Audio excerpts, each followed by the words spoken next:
Power star Pawan Singh ने खेसारी को दिया फिर से एक बड़ा झटका। तो क्या है खबर, इस वीडियो में हम जानने वाले हैं। तो बेशक अगर आप पावर स्टार पवन सिंह के सच्चे फैन हैं तो चैनल को सब्सक्राइब करके छोटा सा कमेंट जरूर करना और वीडियो आप पूरा देखिए, तभी आपके समझ में 100% आएगा। सबसे पहले मैं आपको बता देना चाहता हूँ कि पावर स्टार पवन सिंह का जो कोलकाता में शो होने वाला है वो किस प्रकार से कैसा सजावट किया गया है, यहाँ पर आप देख सकते हैं। और कितने लोग यहाँ पर पहुँच चुके हैं पावर स्टार पवन सिंह को और अनुपमा को देखने के लिए। तो यहाँ पर आप देख सकते हैं कि किस प्रकार से यहाँ पर लोग पहुँच चुके हैं और काफ़ी भीड़ भी हो चुकी है। तो बेशक आप देख सकते हैं कि पावर स्टार पवन सिंह का जलवा कितना तेज से बरकरार है सोशल मीडिया पर। और उससे पहले मैं आपको बता देना चाहता हूँ कि खेसारी लाल यादव का एक गाना आया है माल के मोबाइल।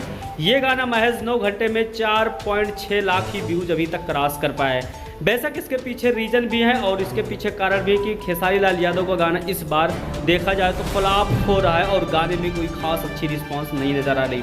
बेशक अगर बात की जाए तो ये 10 घंटे में भी 1 मिलियन व्यूज क्रॉस नहीं कर पाएगा, क्योंकि आपको पता है कि पावर स्टार पवन सिंह का जब जलवा निकलता है तो खेसारी लाल यादव का कोई भी गाना हो या प्रोजेक्ट को हमेशा फ्लॉप हो जाता है। तो इस बार पावर स्टार पवन सिंह के सामने खेसारी लाल यादव का गाना जो कि देखा जाए वो फ्लॉप हो चुका है और पावर स्टार पवन सिंह इस बार कोलकाता में फिर से एक नया इतिहास रचने की तैयारी में लगे हुए हैं। और बेशक आप लोग चैनल को सब्सक्राइब कर लीजिए, क्योंकि आपको कोलकाता का वीडियो इसी चैनल पे 100% हम दिखाने की कोशिश करेंगे और 100% आपको दिखाएंगे। तो बेशक मिलते हैं बहुत जल्द।